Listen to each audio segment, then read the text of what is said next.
Today's meeting is being recorded.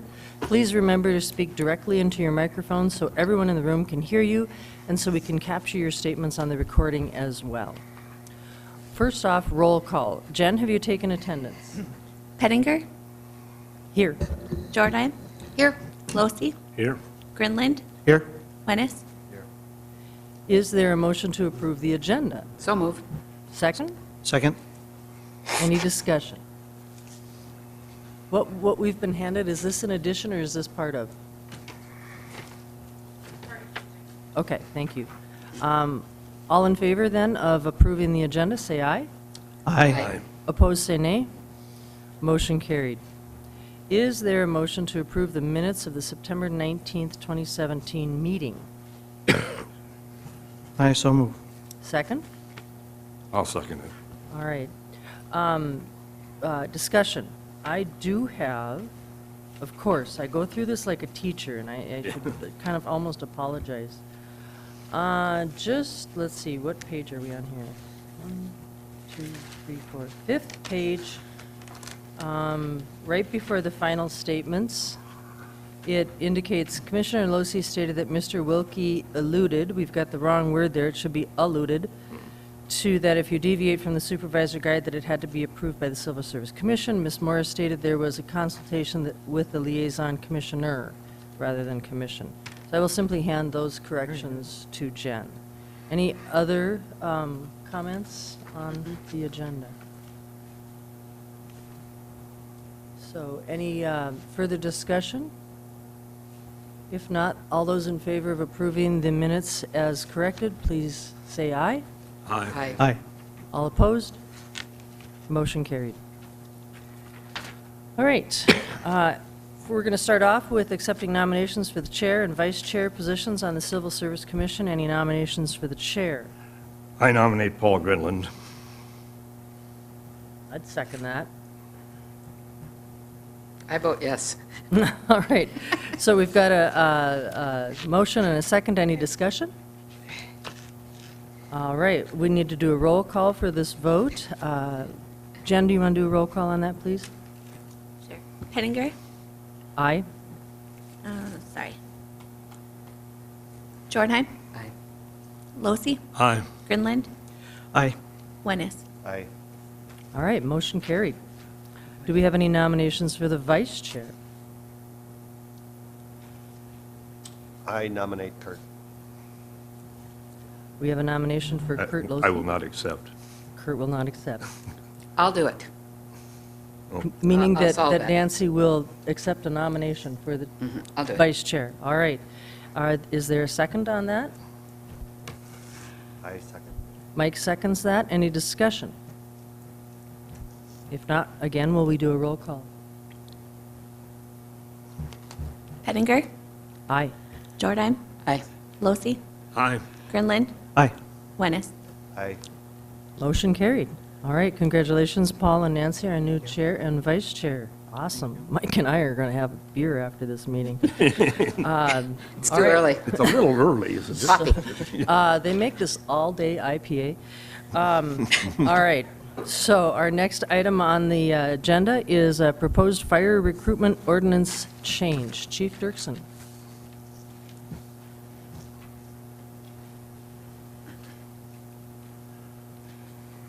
Morning, Commissioners. Steve Dirksen, Fire Chief. Had an idea that I wanted to run past you. How we've conducted fire entrance exams in the past is we have an exam, we do a physical ability test, and then we do interviews and then put people on a list. And per ordinance, the ordinance says that they are on the list for 2 years. Well, for the last 2 cycles now, so the last 4 years, once we get past that first year and we dip into that list for another hiring pool, we're finding that we're getting further and further down the list. And that's not in and of itself a problem, but when we're making the phone calls, trying to timely get folks hired, we're finding that some of those employees have found employment elsewhere or are no longer seeking employment with the city of Fargo. So I had an idea that what if we did it on a 1-year basis?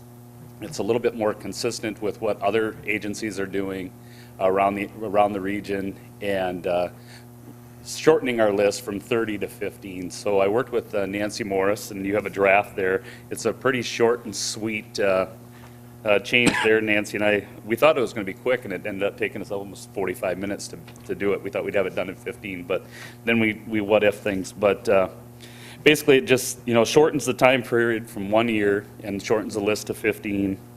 And then we put the mechanics in there of, what we would have a current list. So let's say right now our list ends in June of next year.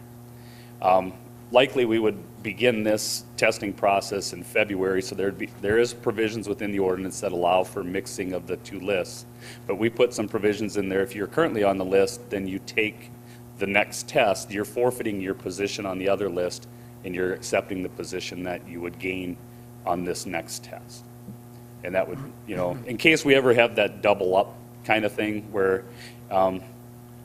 the weather makes it better for us to conduct tests and, the entrance tests in February and things like that, because once we get into decent weather, our fire grounds and our staff is a lot busier. It makes more sense for us to kind of move that to a February, March timeframe to be conducting the entrance exams.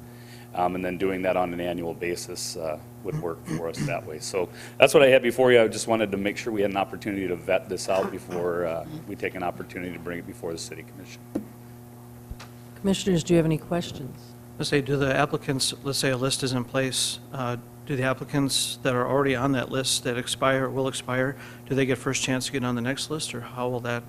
They would apply, and then they would forfeit their position. Right now, we're saying that we would merge the two lists, and if they would, there's going to be 4 months remaining. So if they're in that 4 months, if they want to take the test again, they're going to forfeit any position that they get. So they could risk not being on the list. Like if there's a stronger pool? If there's a stronger pool, if they don't score as well, and they, for that 4-month time frame, they could potentially do that. But being upfront and letting them know that, you can stay and wait until next year, until 2020 to take the test again, and take your chances that your score is high enough to get you in the top 15. But really, the idea of retesting annually or providing a new opportunity for testing annually keeps our pool active and in the best order possible. Because, that's what we want, is we want the best potential firefighters available. And if there's new people that have come along that are stronger, they would be able to be higher on the list then. Am I That's hearing that correctly? my thought is exactly Okay. that. Are they ever asked to contact you if they found other employment? Do you hear what I'm saying? Some of them do, some of them don't. It really depends. The only way we have contact with them in the interim is if we always tell them, if you have a change of address, to please contact us, or how we can contact you. That's really the only contact that we have. We have not asked that they contact us if they found other employment, because they may have wanted to come and work at Fargo anyway. I don't want to take them off the list. They may have found other employment, but still wish to have this be the Yeah. Right. address. Okay, gotcha. Okay. All right. Do you need, do we need to vote on this, or is this just a matter of giving our general approval? I think it would be a vote of support if you support the Okay, ordinance change. okay. Okay, so I would make a motion to support these changes. It has been moved to support the changes proposed by Chief Dirksen with the counsel of Nancy Morris. Is there a second? I'll second that. It has been moved and seconded. Any further discussion? All those in favor of motion say aye. Aye. Aye. Opposed? Motion carried. Thank you, Thank you. Chief Thank you. Dirksen. Thank you. Human Resources update. Ms. Manette. Good morning again, Commissioners. Good to see you today. It's been a little while since we last saw you. As we get started here, we've had up on the screen our mission for human resources. So you've had a chance to look at that. And we really have done a lot in 2018 to advance our mission of engaging and supporting the city of Fargo. Not everybody has it up on there. Yes. She's got the PowerPoint. Okay. I've got it. It's fine. There also is a copy in your packet as well, if you're having any issues with the screen. Okay. So Today, we just really want to give you a high-level overview of the projects that we have completed. We're going to provide you some data on our current employment and a little bit of historical data as well. We'll take a look at our employment activities over the last 5 years. And again, just really a good overview of our projects and programs that we have in place. And today I have with me most of the HR team, not all, but most of the team is here. And again, I know you don't see the whole team very frequently, so I want to take the opportunity to just go through who all is here with me today. So to my left, we have Luke Lindberg, Safety Manager, and I'll have each of you stand up here. And then we have our training coordinator, Mike Mitchell, is actually training this morning. So he's not here with us, but he is at the health department delivering training as we speak. Then we have to my right, Jennifer Lyon, HR Generalist, and Beth Wigman, HR Generalist. And to your left, Jen Crater, HR Generalist. We also have Jeannie, who typically is sitting to your left. She is not here today. And then Vicki, who is back in the office covering the office for us. So that's the HR team. And again, they've all been working really hard to advance some of our programs and initiatives. And we're excited to show you what we've been working on this past year. So we'll start off with a little bit of data. Looking at our employee counts, and this is just intended to give you kind of a 5-year view by category. So you can see in 2018, we have 918 full-time employees. Then we get into our part-time 20 to full-time 30 to 39 category. And those numbers, again, just reference the hours per week that employees are scheduled. So we have 72 employees who work somewhere in that 20 to 39 hours per week. We currently have 5 who are in contract positions. And then our temporary seasonal employees, we're currently at 906. So at any given time, we have somewhere in that 1,800 to 1,900 active employees on payroll. You see the substantial jump that occurred in 2016, and that occurred with the transition with the Fargo Dome. So at that time, our numbers jumped dramatically in that temporary seasonal category, especially from typically around 150 to 175 to up in the 800s, including all of the event and other temporary variable staff at the Fargo Dome. So that shows you where our numbers are currently. For 2019, the commission approved 4.5 new FTEs going forward. So that number will be increasing by 4.5 for 2019. So from 1901 to 1906 and a half, 1905 and a half, is that the FTEs you're referring to? Yes. Okay. Yeah, so when you look at our total count, the numbers that were approved are 4.5 regular FTEs. So that will bump up by the 4.5. So there's a lot of numbers on this page, and I just want to look at this at a high level. These are the primary activities that we're currently measuring in HR. There are many more activities that we hope to begin measuring over the next couple of years, but this gives you just a snapshot of the number of new hires, the number of separations and retirements that occur throughout the years, and you can kind of see the trend as those numbers trend up. Kind of in the middle of the table, we're looking at changes that are affecting pay, so we get into our market adjustments, reclassifications, promotions, and again, that number in the column under 2017 is the last full year that we have tracked, gives you an idea of the number of activities that occur within each category over the course of the year.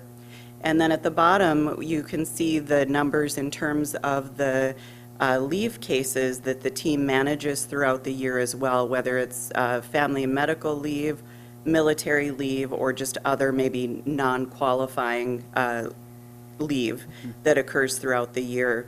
So, if you look at the numbers across the bottom, again, you see the kind of the progression of events.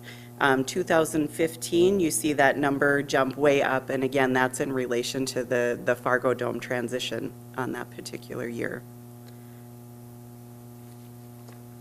A little bit about our recruiting and employment activities. So over the last 5 years, and again, 2017 is our last full year of data, but you can see in 2017, we received 4,167 applications for the 121 positions that we posted throughout the year. We're really excited about Neogov, our new applicant tracking system, and Beth is going to give you a good overview of that in just a couple of minutes. But our ability to pull data from our applicant tracking system was really enhanced with implementing Neogov. So next year, when we bring data to you, we're going to have a whole new and expanded set of data that we can show you on employment. So we're continuously looking at ways that we can improve the services that we deliver to our workforce, and especially as the workforce grows and their needs change.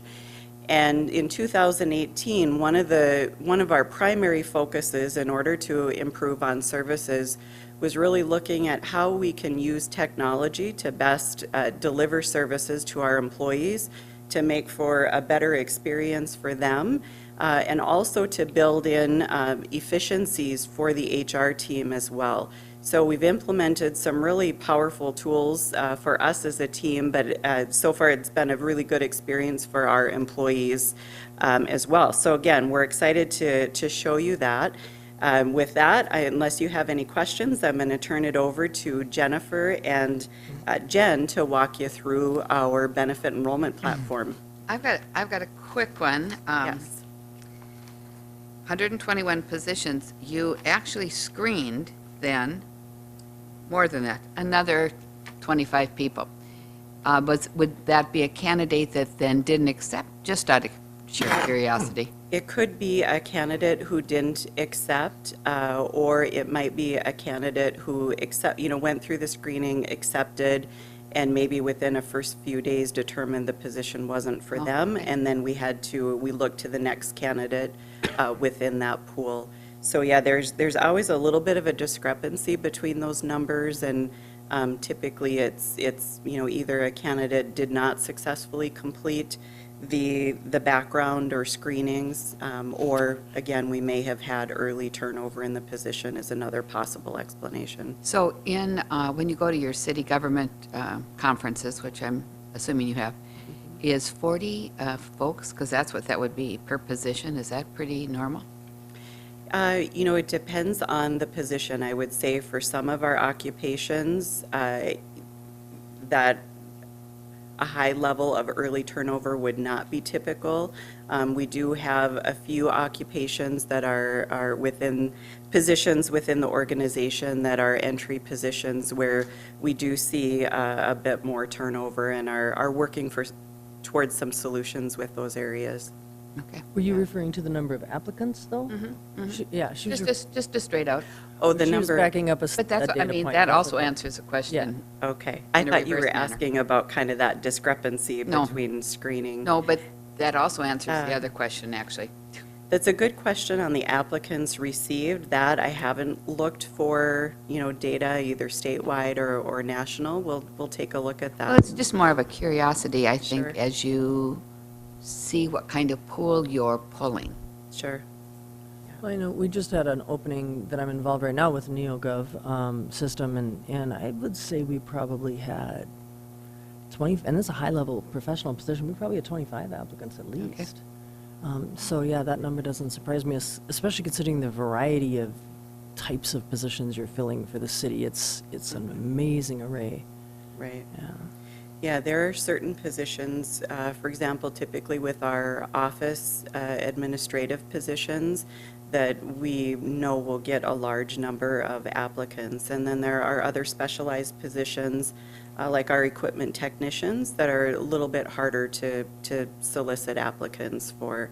So I think we're experiencing, some of the the same recruiting challenges that others are within the community in terms of the maybe a bit more specialized, more competitive positions being more of a challenge for us. Okay, another out of curiosity. I work in blank department A. A similar position opens over here in Q.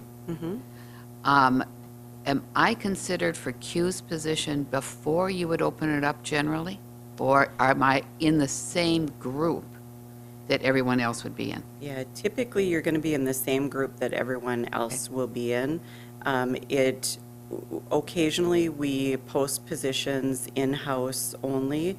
If they are, we can post them in that way if they're below a grade 12. However, the vast majority of the time, positions are posted and we receive external and internal applicants at the same time. Okay, Yeah, thanks. sure.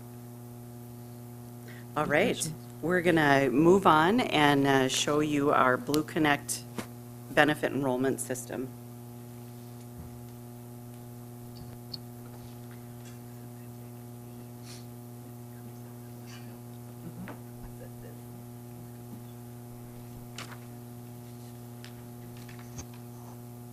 Okay.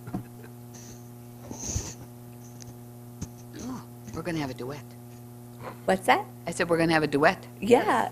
Are you going to sing? We have Jennifer the driver and Jen the talker, so.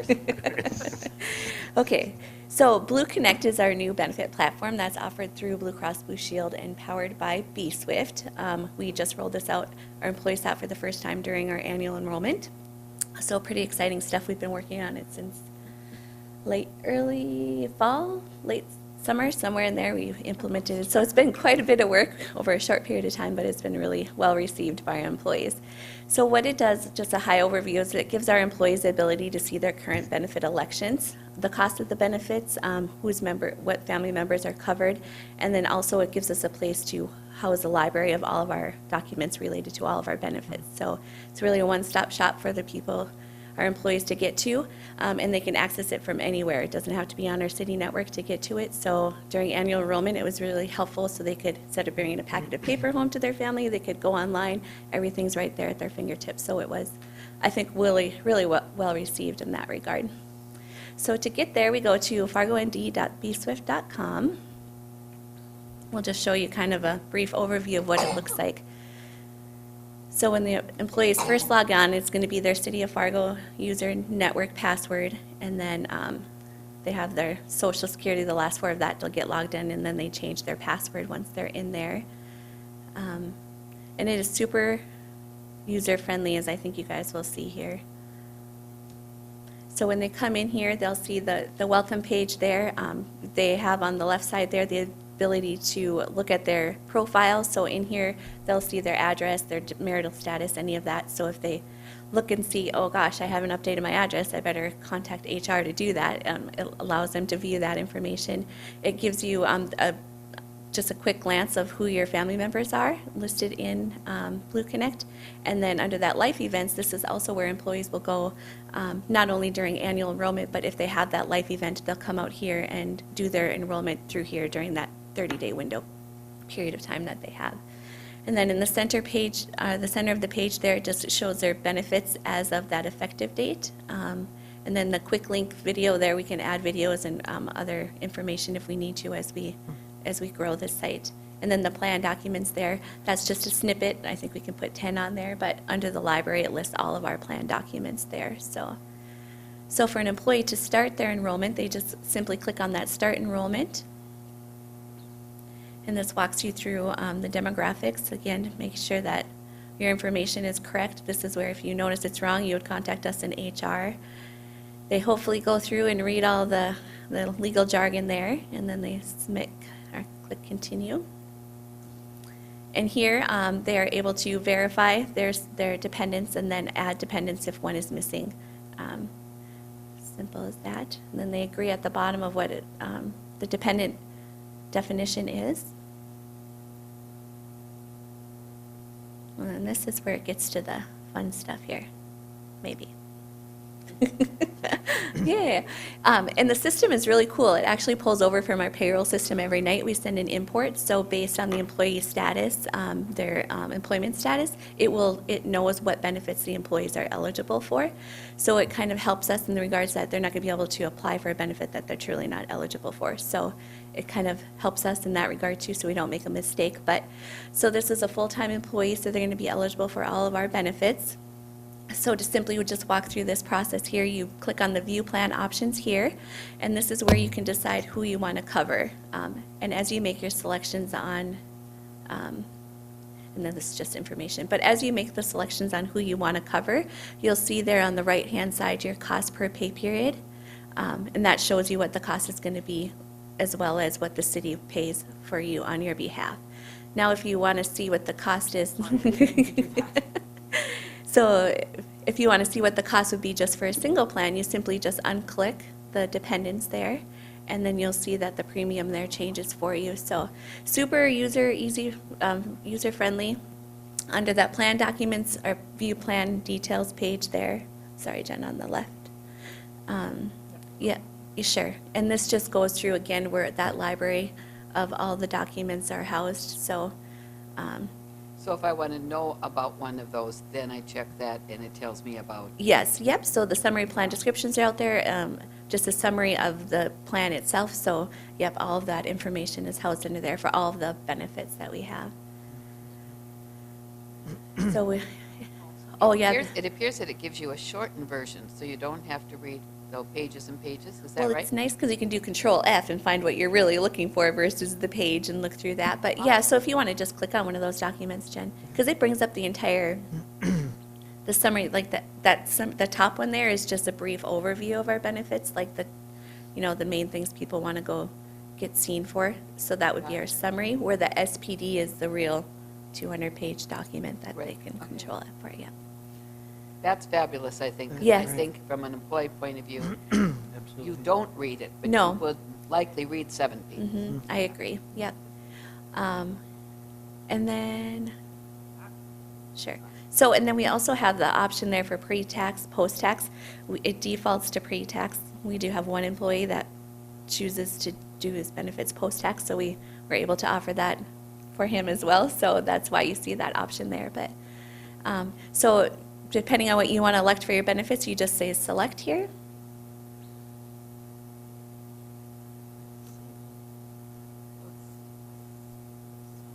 And then, so then it shows you right there on the screen who's covered and who's waived their coverage. So super easy. You know it's done, that you've completed that benefit by obviously the green next to the medical, it turns green, and then the completed check mark there. So we can walk through the rest of them just quick so you guys can kind of see what it looks like.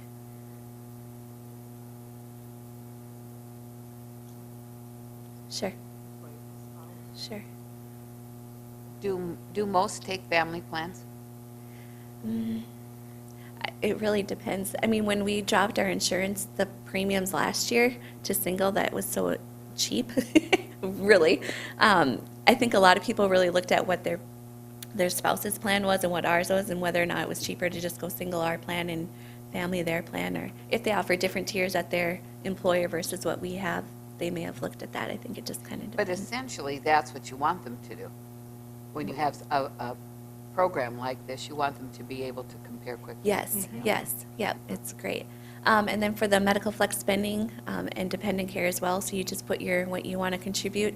It's super cool because it calculates it right there for you, what your biweekly, your pay period cost would be. And we only have one pay period. Oh, yeah. So, yeah. In 2019, it would look a little different than that, but, and then the long-term disability, that's a benefit that the city pays for, so every employee who's benefited is going to see that pull up there. Voluntary life insurance. This is super smart too. So in order for a spouse or child to have coverage, the employee has to have coverage, so that it won't even give you those options unless you as the employee elect life insurance. And then you can go through and do the spouse or child.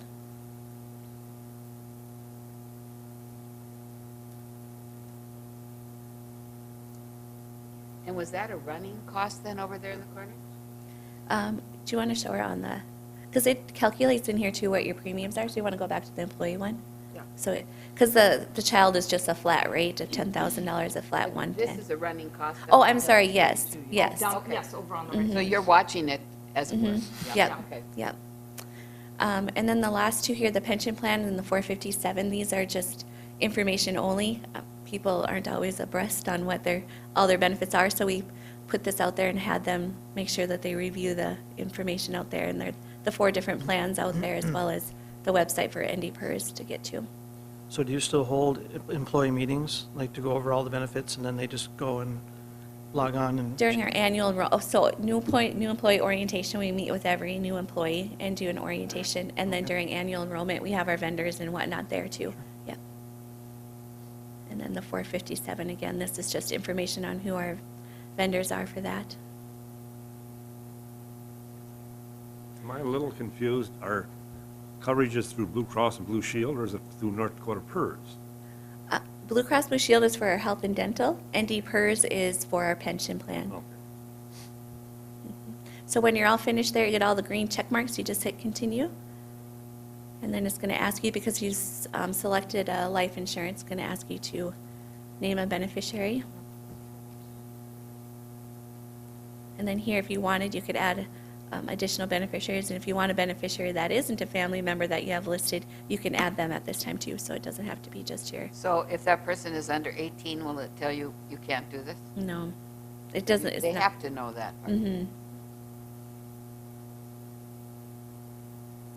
then it's just asking you to confirm it. And then here is the review of all of your elections. So obviously you can still go in here and make changes if you want, but it gives you your total cost up there and then goes through each benefit and what that's going to cost you per pay period. That's really great. And then you just agree that you reviewed.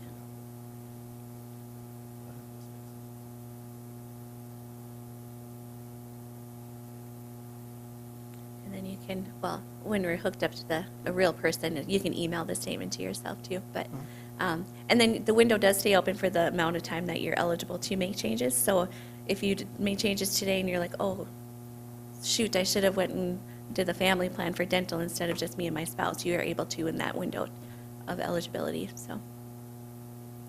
And then, like I said, you can come out here anytime throughout the year and look at things, make changes, print off documents if you need them. So, yeah. Any other questions? That's great. No? Yeah, thanks. We Thank think you. so, too. Looks like it's very user-friendly. I can even understand it, so. Hey, that's what one of Well, my that's teachers really often saying said. something too, Aker. High Great. praise. Thank you guys for your time. Thank you for the demo.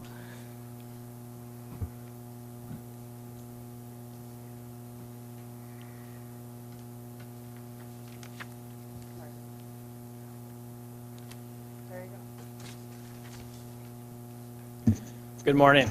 Morning. My name is Luke Lindberg. I'm the safety manager for the city of Fargo. Thank you, commissioners, for being here and helping us Thank you. with workforce performance. Also to the audience members and team members with us today. What I would like to talk to you about is Launchpad, which is our new learning management system for our workforce at the city of Fargo.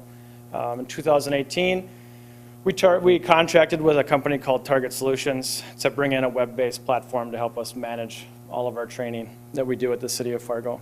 It allows employees in multiple disciplines to learn in different ways.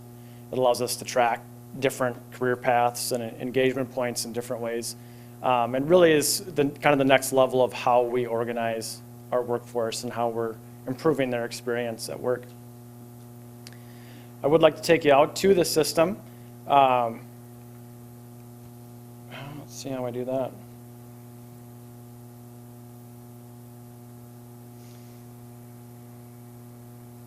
I'll start just by talking a little bit about Vector Solutions. This is the company that hosts this program for us. They are a nationwide training management company. They serve a variety of commercial, educational, and public sector organizations. Everyone from the California fire districts to University of North Dakota, City of Fargo, private public companies, everyone in between. So it's a very large, well-funded, well-run company that provides us with a lot of great insight into kind of human performance and training and all those topics. One of their products is called Target Solutions. That's who we use. The industries that Target Solutions focuses on is fire, EMS, law enforcement, risk pools, our work, right, as a municipality. What we do, that's what they focus in. I'll actually take you into the system now. It's a web-based product. You're logging in from anywhere you want to. And what you'll see when I log in, you'll see a variety of lists of sites. We have different departments, groups within the city of Fargo organized into different areas with their own site. It actually looks like their own website. So if I drop down into the infrastructure platform and I log in, I'm going to be in with Public Works, Engineering, and what I'm seeing now as Luke Lindbergh, the user, I'm seeing my history, any assignments I have, any credentials or career paths or certifications that I'm working on or have completed. It really is that touch point for my experience at work. I have access to a file center that's shared within the department to access, like specifically Public Works has their operator's manuals on the site. So any operator that has a tablet in the field or in a different department can find a manual or a piece of information they need on a specific piece of equipment, right? So it's bringing data into the experience for the worker. And who's downloading that? Is the worker or is the department? It really depends on each site, how everyone wants that set up. So what you're seeing obviously is a super umbrella administrative view that I have. Like at the police department, right? The training group, it's the sergeants that run the training. They're the ones that are putting documents in. They're deciding what courses are available. At Public Works, you might have 3 or 4 people doing that. So you can set But those I'm thinking, permissions. I'm Yep. telling you, I want to get my MBA, okay? Yeah, Would you have entered that, or would I enter that? it's however you want to set that up. It can be both ways. Okay, Yep. even within that department? Correct. Okay. Yep, even within subgroups, supervisors can be set up to validate the existence of a training record or not, or an attendance to a course or not. You can self-record, you can have managers or supervisors record, however you want to configure it, you can So do it. if I'm requiring everyone to take harassment training, Right, then some sort of supervisory level would put that in and make Yep. sure it got checked.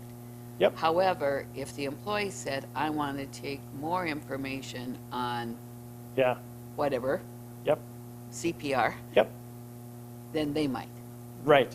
And I can show you a little bit how that would work. So again, this is Luke Lindbergh, the worker logged in. Maybe I want to self-assign. Maybe I want to learn, just like you mentioned, and I want to learn about leadership. So I'm maybe someone that has questions about maybe what the next path of my career is going to be, and I want to educate myself on my own. I'll go in here.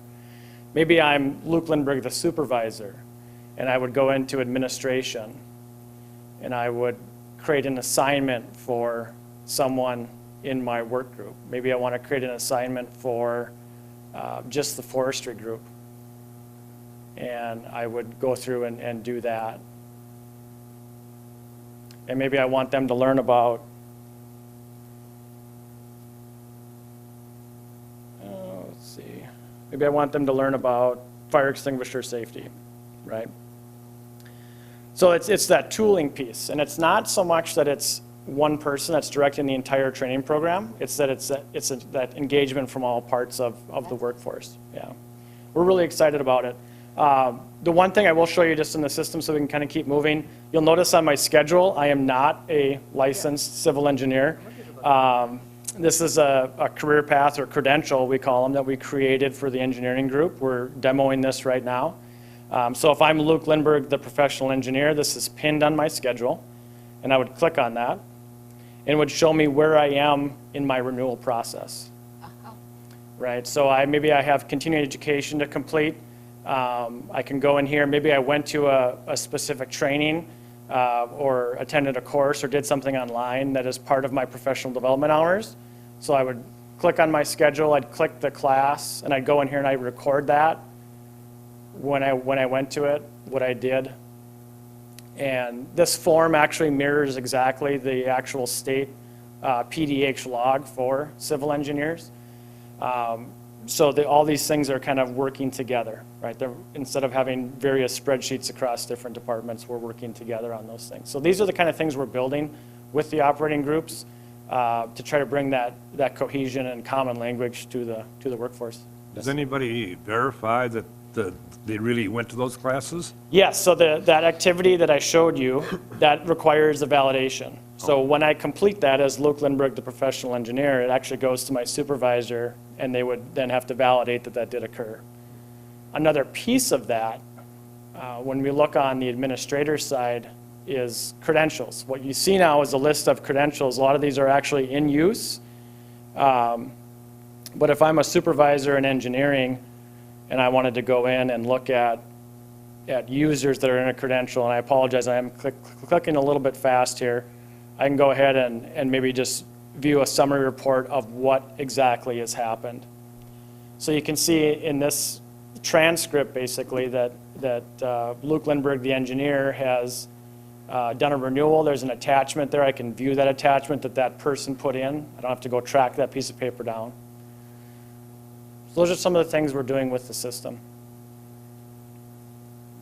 And again, this is that ongoing building part of engaging on training with our workforce. Any questions about Launchpad? That video is intriguing me. Yeah, so every site has a bulletin board. Every site uses the bulletin board a little bit differently. Public Works the safety committee at Public Works put a little safety video on there. We did bring in city-approved social media feeds. We want to make sure that our workers are getting information that we have publicly, and a lot of times they're not. And this is a safe, appropriate way for them to do that. Did you have any challenges with all the employees in the city having access to a computer to view their? Yeah, and we continue to work through those pieces. We're adding access in sites that maybe didn't have access before, like your utility group, right? Interestingly, this movement towards electronic training and tracking is kind of coinciding with things like our work order system. So more and more of our workers are having internet access in the field to do their work, and we're just bringing that human performance element into that. So you launched this year? Yeah, so we're at about I want to say we're between 92 and 96% of validated users. That means, the numbers you saw previously by Jill. We're really in that high 90s on everyone being logged in. We have some groups like the fire department who use this hourly, and we have some groups that are just learning to walk with it. I'll just touch really quick on one thing. What we know is coming, and the reason kind of moving towards the online training, we know more things like virtual and simulated reality training is coming. I'm not saying that we're using that right now, but we know those things are coming. And partnering with Target Solutions allows us to have access to that. They're really heavy right now in the virtual world on the fire ground for training, but we know that that's going to spread into law enforcement, water, utility work, different things like that. Questions about Launchpad at all? I'll kind of keep motoring here.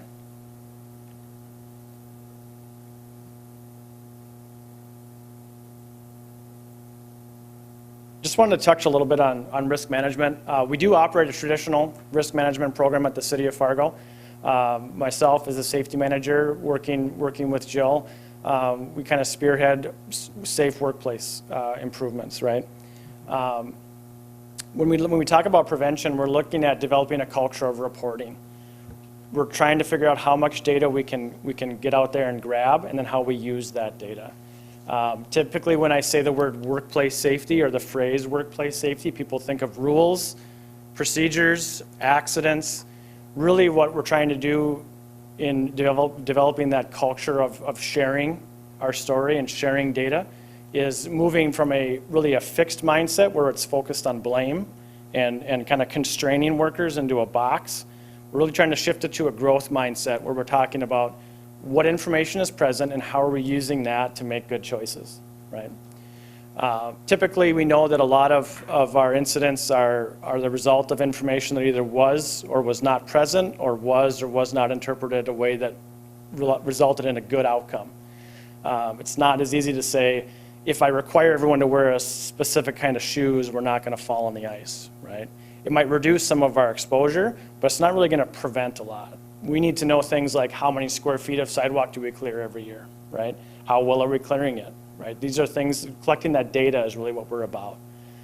One of the things we've done with that is use technology, again, like you saw Launchpad, to either push information out to get people on that behavior path, on that choice path with good information, and also to collect it. We have electronic reporting now where we're harvesting data electronically. I just got an incident report last night. There's no paper involved in that, right? It's a seamless transition of data that we can use to help our workforce. On the mitigation side, so kind of post-event, what are we doing as a team? Claims management always comes into play there. We have an injured party, we have an injured worker, what are we doing? I call it the 3 Cs. We like to communicate quickly. Again, getting that data in and out as quickly as we can to make sure that injured worker is taken care of. Coordinate systems that aren't typically connected, right? I mean, with private health information and private information in general, sometimes it's difficult to coordinate systems to get to a good outcome. And what I mean by good outcome is an efficient outcome for all parties. We view containment of cost as that outcome. It's not something we do as a philosophy up front. Each case, each person, each event is unique and dynamic. And so to say that we have to contain a specific percentage of cost up front it's not something that's very productive, especially when you're looking at injured workers, right? What we want to look at is how efficiently are we doing things, and then how that efficiency gives us a good cost outcome. Sustainability, what you have in front of you is the 8 dimensions of wellness, and really through a managed employee health program, what we're trying to do is hit on those highlighted areas of our environment that we work in, our occupation, which is your traditional workplace safety, right? And then also just that occupational health side, the physical side of being clean at work, industrial hygiene, being healthy at work. Are we meeting applicable regulations for exposures and testing and physicals and fitness for duty on the job site? So we do that really with a team approach. We have an employee health group that works directly with our workers. We have people like myself that work on that information or training side to really kind of close the loop on how well we can be at work. What is our health? I think traditionally we've as a culture we've kind of avoided the other dimensions of wellness, and we focus just on don't slip and fall. Well, there's a lot that goes into that, right? I think there really are many dimensions to how well we can be at work, and making sure that we hit all those points, which I'll talk about next, is really important.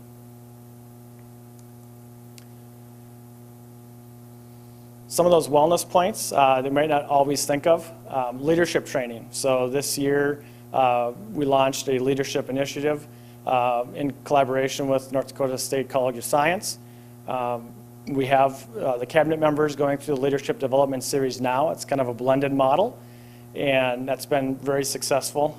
Really good feedback early on really trying to establish that common language, common approach to leadership across the city of Fargo. We're looking at expanding that program next year, bringing in more leadership levels to continue to build that kind of cohesion around leadership and common language at the city of Fargo.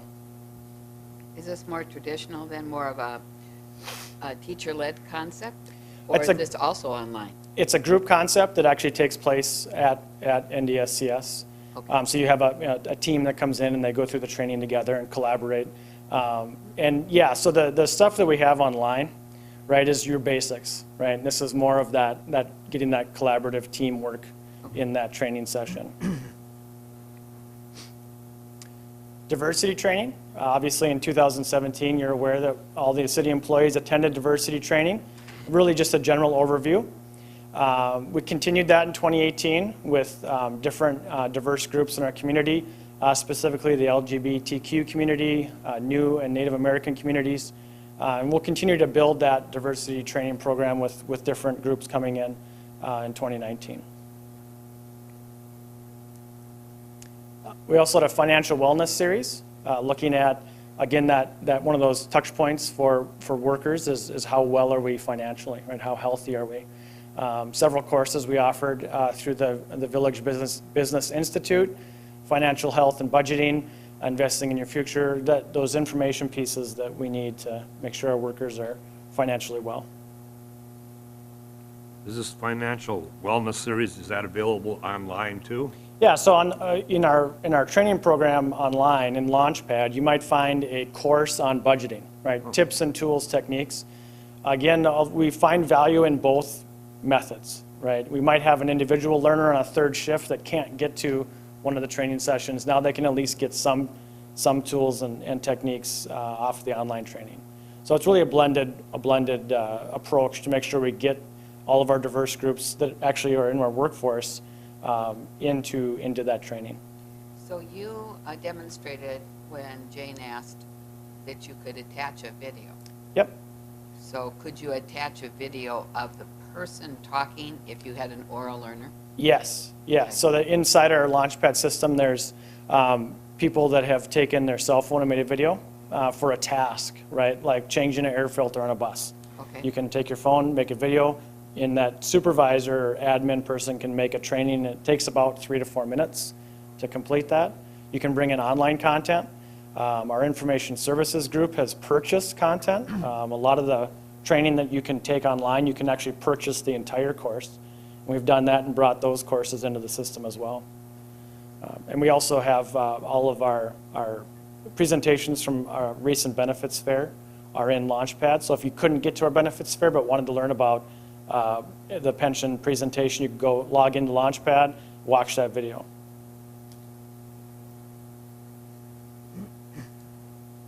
One of the other training topics that was really hot this year was violent intruder training, workplace violence. Really at an awareness, kind of an outreach phase with this training. We used the ALICE concept, evacuate, inform, counter, lockdown, and alert. Notice I didn't say that in order because this is an options-based concept. It really is trying to give not a specific, again, not specific set of rules to follow in these really dynamic incidents. It's about options. So the ALICE program has been really successful for us in raising awareness on this issue and then giving people quick, useful techniques to use should this ever be present in any of our workforces. Really, the goal was to get cross-sectional groups together.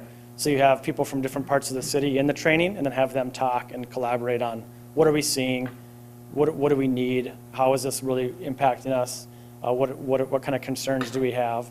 And that's been very successful in generating interest, and then we're going to be growing this program throughout the next coming years. So would you target that to like receptionist areas and front door entry people? Would you mandate that kind of training? Yeah, so we're looking at, right now it's cross-sectional, so we want everyone to go, right? We want everyone to be aware of the concept and then be able to apply that concept at their local level. So it's voluntary? You're Yep. asking them? Yeah, this training was rolled out really as it's an open enrollment. We want everyone to come, and now what we're getting is the feedback, right? So we have a specific work group that says, okay, we want to come in and we want to focus on this area or with these folks. Those are the kind of things that this training has generated for us.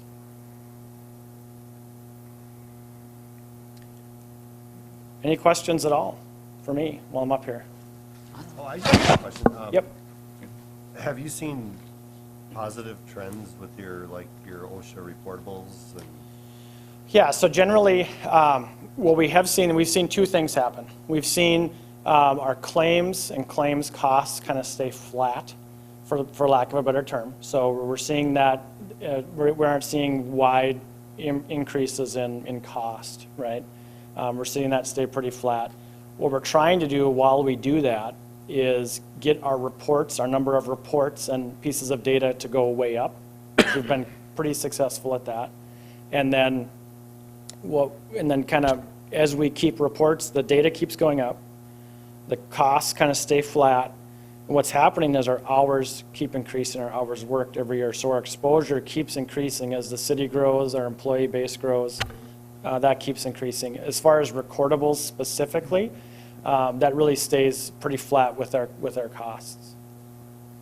So you're saying you want the reports going up, meaning that you're looking for the near misses and the things we can do to improve and change, rather than only reporting actual injuries and so forth? Yes, and we also want to capture those things that people might not think of as injuries, right? The classic example I get there is bee sting, right? We would love to know how many bee stings we have across the city every year. We do have a lot. Great example. And we want to keep, those are the kind of things we want to capture and collect, right? And reporting is not about, again, that fixed blame assignment. It's about that growth learning posture of capturing all that data that's out there with our workforce.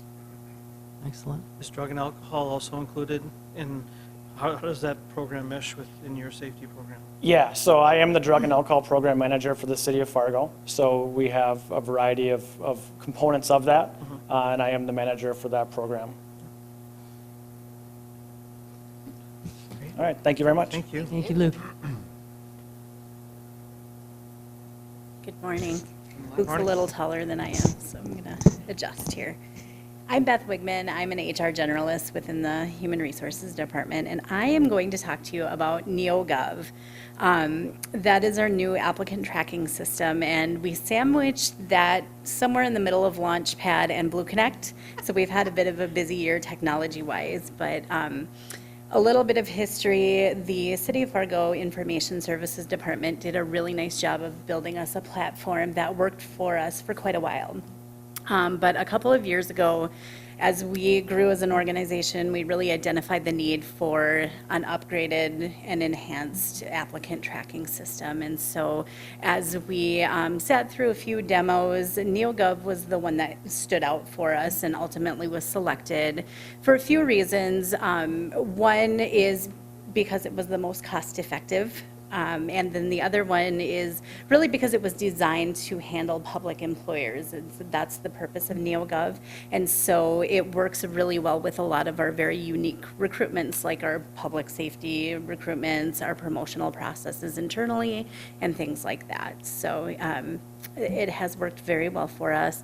And it did provide us the opportunity to give some enhancements for applicants, our hiring managers, and then for us as a human resources department for reporting and communication within our various departments. The implementation occurred in June and we went live, and since then we've completed 65 recruitments using the system. Some of the enhancements for applicants I'm actually going to walk you through right now. And if we're still logged in here. Okay, I'm just going to sign myself in. I locked myself out earlier today, so I'm hoping this will go a little better.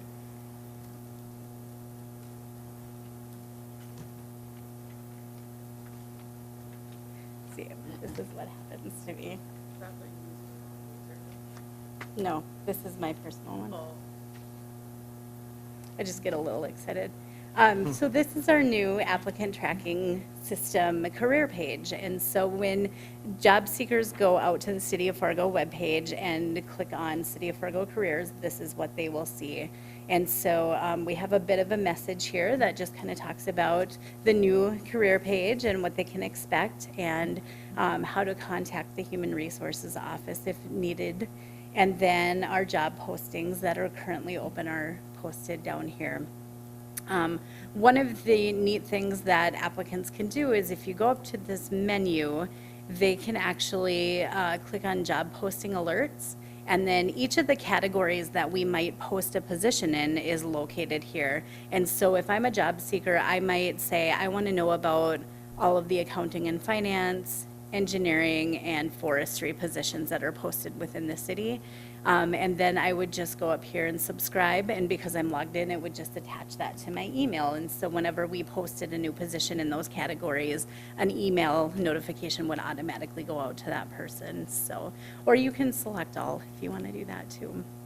And then when you actually get to the point where you're wanting to apply for a position, initially, you can actually complete the application by uploading your resume, and then it will autofill into the application. I've already done that, so I'm going to show you how quickly I can apply for a position. Let's say I want to apply for the harm reduction advocate position. I'm just going to go up here, It lists the job description. I can click on here and see what benefits are offered with this position. And then this link here actually takes me to a page where each of our benefits are listed and described more thoroughly. But for now, I'm just going to hit apply. Oh, and I already applied for this position when I practiced, so it's That not was going to let me easy. do it today, yeah. Normally, I'll The just thinking process. go like this. I'll pick a different position. I'm going to be an equipment tech today. I'll hit apply. Okay, what are your qualifications? Yeah, I was going to tell my boss too, I didn't really apply for all of these positions. And now you can see where my resume has auto-filled and all of my information is here. So then I would just kind of review, make sure it all looks good. I like that comp level. The what? The compensation level Oh, yeah. listed. And then there are some questions that we have to answer. I'll just do that quickly. And then I've already answered a lot of these, so I'm going to scroll to the bottom. I'm going to say I have a Class A CDL. I don't. That would be scary. And then I'll review everything. And then proceed to certify. This notice is just basically saying that whatever I'm submitting is true and accurate to the best of my ability. And I will accept and submit. Now I've applied for the position. The other cool thing that applicants now have the ability to do is they can see where they're at in each of their recruitment processes. So if I click down here, I can go see which applications that I've previously submitted. And then you can see that here I'm in application review. My application was received, and because I just submitted this one, it's now processing. So now you decide, well, I really don't want to, whatever. You also can remove yourself from here? You can, yes, you can go in and withdraw from the recruitment process. So it's a nice tool that way. Yeah. And then on the other side of things, I have to log in again. A lot of the enhancements that we really appreciate are on the manager side of things. So the recruitment managers, when they are trying to fill their positions, have a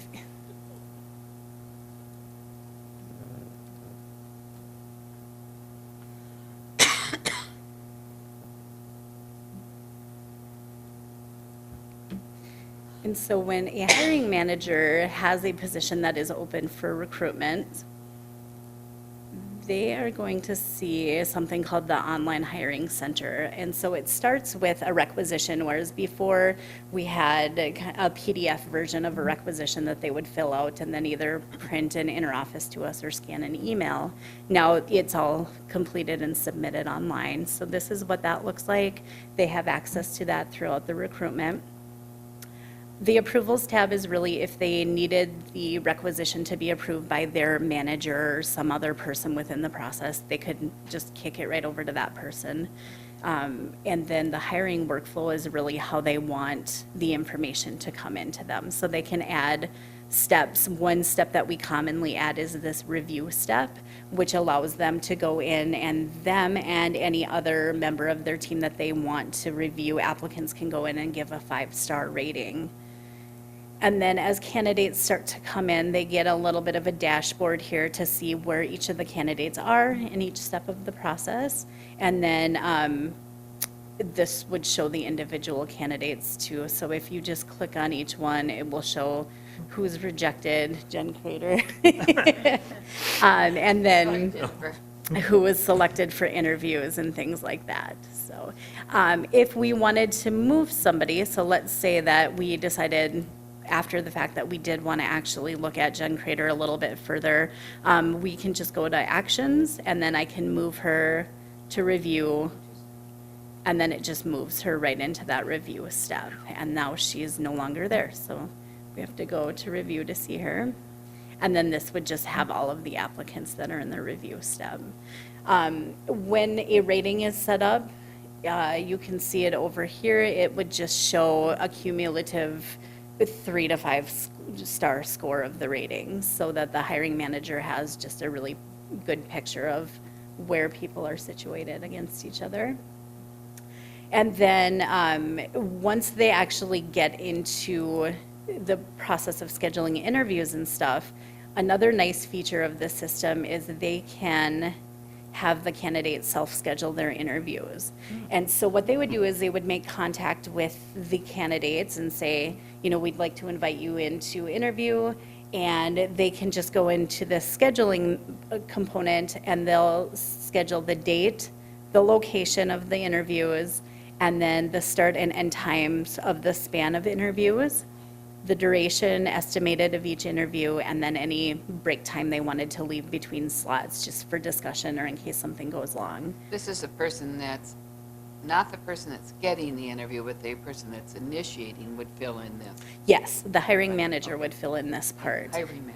Yep, and then they would send this out, or it essentially just kind of posts in the applicant's Neogov page. The applicant goes out there and they say, okay, on Tuesday from 9 to 10 works for me, so I'm gonna put my name in that time slot, and then that feeds back to the manager as well, so Okay, a so nice you went in option. and you said 9 o'clock, and I come in 10 minutes later, different, obviously, under Nancy, and I want to go in at 9 o'clock. Will it just show that?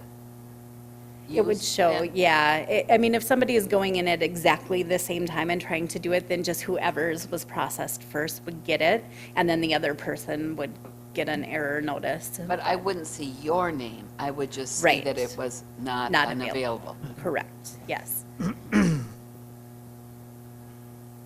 And then as people get through the interview process and move into like a conditional offer phase, the option is there then to just move them into an offered status. Oops, I forgot to select this person. And then you would enter in all of the offer details, Okay. and then you can also, from the Actions tab, just send a notice to the applicant, and that's essentially their conditional offer letter that says, we're offering this position to you conditional upon your successful pre-employment, contact Human Resources to schedule your pre-employment date. So, and then once they do that and pass, they would also send the full offer letter through this system to the applicant as well. So that sounds really efficient up to that point. At that point, that feels really almost too, Cool. yeah, cold would be one word. We typically, Lacking personal. we recommend that the hiring manager makes a phone call to make the offer and then follows up with the letter Okay. submitted. And that's been our process kind of throughout the years, so nothing new or unusual with that, but they do typically make a phone In this call. example, you have 15 that have been reviewed. Mm-hmm. And if there's only one position, do you notify the other people, the other 13 in this case? Yes, yep, and that is done right through this system too, and so it would just generate an email that said, thanks, and we do have the ability to indicate the reason why they weren't selected, so either they don't meet the minimum qualifications, or they just weren't the highest scoring applicant, or if they come in for an interview, then it's a little bit different email that they receive, and then we usually recommend there too, that if they've interviewed, that the hiring manager makes a call to let them know the results as well. So I know that in using this system, I've never been on the administrative side, I'm just like on the committee, that we go through and at a certain point, one official person on the committee enters the person as pass or fail, you know, so they either move forward or not, at least in the way we use the system. So when candidates are being reviewed by us and passed and failed and so forth, and I don't know if that works the same for your system, yours looks like a different version of ours, but that may or may not be the case, but, so the applicant can go back in and see their status, is that correct? Am I hearing that correctly? Yes, yeah, and the statuses are really designed by you, and so if you don't want them to know that they failed, Right. because that's a bit of Yeah. a cold word too, you can have the message be something a little bit More like, warmer, hey, nicer, we're still generic. working on this. kind of Right, thing. yeah, or still in review or something like that too. And you are right, there is a couple of different ways to set it up. Right now, a lot of our recruitments are set up so that all applicants go to the hiring managers and they don't have to go through any pre-screening process. But I'm gonna take us over to the part that we look at in the Human Resources Office. And this is where we manage all of the positions that we have posted. And so, like I said, typically all of the applicants that come in, the hiring manager has the ability to see. But sometimes they don't want to see all of them, especially if you have those recruitments where you're going to get 150 applicants, of which maybe half of them are actually qualified. So I did set up the environmental health practitioner position in that way because there's some very specific educational background requirements for this position. We set up what's called a minimum qualification review. And so essentially on somebody's application, they would indicate whether or not they had met the qualifications of the position. And then anybody that hadn't met those then fails and doesn't get pushed on to the hiring manager. So that's probably more similar to what you're talking Okay, about, stop Jane. right there now. Yep, So hits, is that actually what I think it is? That many people looked at it. correct. Yeah, But the next one is active people who now have applied. correct. Yeah, Okay. and part of the reason that this number Oh, that's appears very interesting large. for you guys, I would. Yeah. One of the added bonuses of having this system is they automatically post all of our positions on a website called governmentjobs.com, and that's a national site. And so anybody that is interested in, let's say, the assistant planner position would have access to that. And so when you get to those, kind of higher level postings where somebody might relocate for, that does give us wider access to potentially So does qualified that people. also serve to, for lack of a better word, fill in your HR check box about having opened it broadly, whatever the job was? I mean, I think it's an added bonus for that. We try to, if there's a position that's specific, like the planning position, we do work with the hiring managers to try to find any specific industry relevant areas that we can advertise into. But it is an added bonus So for this us. is a bigger umbrella, but if I know, for instance, there are planning managers in Sioux Falls, just arbitrarily picking a place, Right. then HR might in fact advertise in Sioux Falls. Correct, Okay. yeah. Or if there's a, like You the wouldn't, American wouldn't have the Planning big umbrella be Association. the only way that somebody in Sioux Falls would find out. Right, You would target. yeah. Okay.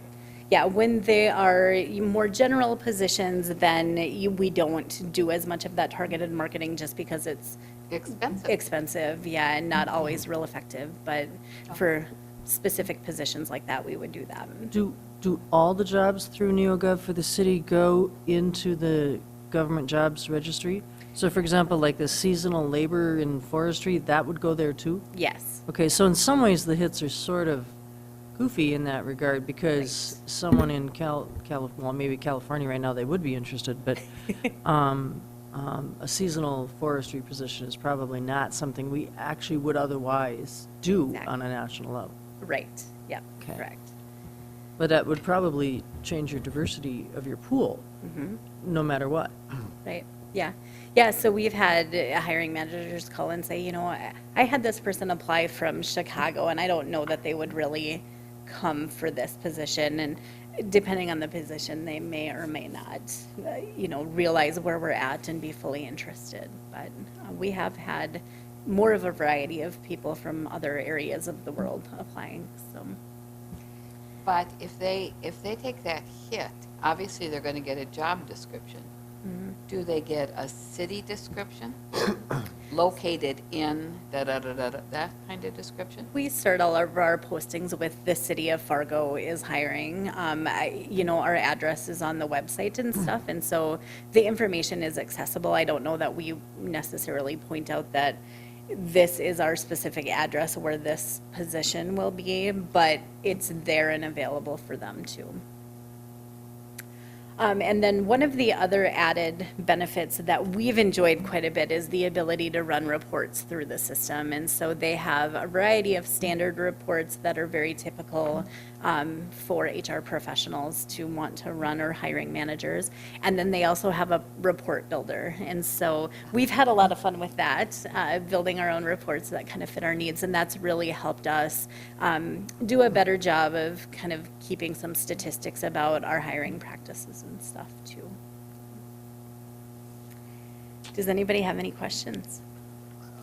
I was wondering, if I was a job seeker and I went to the city of Fargo, how much information is given there before I have to create an account?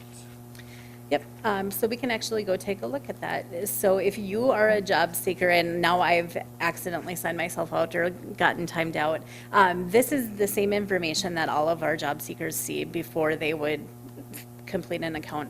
So if I click on the Correctional Health LPN, I do get to see the full job description. I do get to see any benefits associated with it, and then get the link to our benefits page. And then some of our applications have supplemental questions, and so I would get to see those, and those are typically geared more towards specific requirements for the position. I see.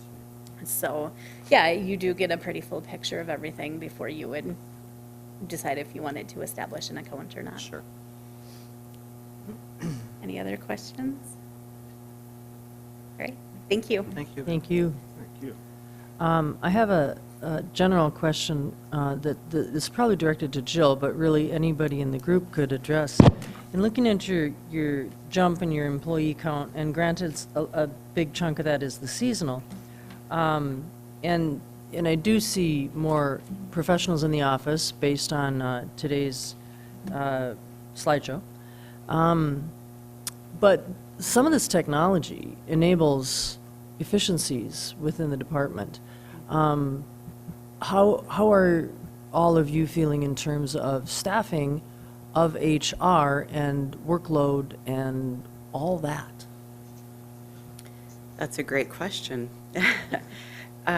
So, we look at staffing ratios for an HR office, ideally being around that 1 to 100, one HR professional to 100 employees. We are a bit lower than that. And so each year during the budget cycle, we have an opportunity to request additional staffing. We were fortunate to receive, so when earlier I mentioned the 4.5 FTEs, Vicki, our HR assistant, is currently part-time, and so she will be increasing to full-time. So we were one of the fortunate recipients of the 4.5 FTEs. So, we certainly hope to build the HR team in the future. The addition of technology helps us to manage our workload, with the level of staffing that we do have. And, as you know, there are needs throughout the entire city during that budget process, between public safety and all other departments. So we will, hopefully continue to grow and our team and expand the services that we're able to provide. When we have a year like this where we accomplished a lot of great things throughout the year, we feel good about what we've accomplished, and there's always more on the to-do list that we really want to accomplish, but we're not able to get to within that given year. So again, we certainly hope to expand in the future and get closer to that 1 to 100 ideal ratio for HR. It's interesting because that ratio has been that ratio as long as I'm aware there's been a ratio. And, between technology, you'd think that ratio would change a bit. But at the same time, as the recognition of the value of HR has grown in organizations, that ratio sometimes goes the other direction. So it maybe still shakes out at 101, but Right. It'd be interesting. I think that's a good thing for me to follow up on my own, to see if that ratio has been altered in terms of, Sure. overall perception in the field. And I honestly don't know the answer to that myself. Yeah, I looked at that earlier this year, and that was still the ratio that I was able to find, out on SHRM. So I don't believe it's been adjusted that I was able to find, But I wonder if anyone's justified it lately, Yeah. Right. That's always we're in the business of people. And so the technology that we use will never replace the HR team, but it does help us to build in those efficiencies that we now go from such a manual process, for example, with benefit enrollment, to using that technology to help us automate the process as much as possible. So the goal is that now we're able to get out to our departments, interacting with our employees and managers even more than what we previously were. And, we're looking forward to kind of tackling those other items on our goal list. For example, employee engagement is something that we are hoping to be able to focus on in 2019. And there's a long list of other items that we'd like to be able to focus on as well. So the technology has added a great tool in all of the areas that you've seen today for us and for our employees, and really will help us now to change our focus a bit in terms of being able to get out and interact even more so than what we're trying to do or able to do currently. Awesome. Yeah. With all these changes in technology usage, do you anticipate that any of this will affect the more generalized policies that exist for the city? I mean, are there some adjustments, kind of like we made for the firefighter one earlier? Yes. Are there other adjustments like that you would anticipate as a result of the technology implementation? For example, I could see that, some learning requirements being placed within the policies that maybe we didn't have the ability to even try to track, so it wasn't part of it before. Right. Yes, so 2019, we hope to have a very big year in terms of policy review and revision and update, and kind of catching up with some of the changes that we have made.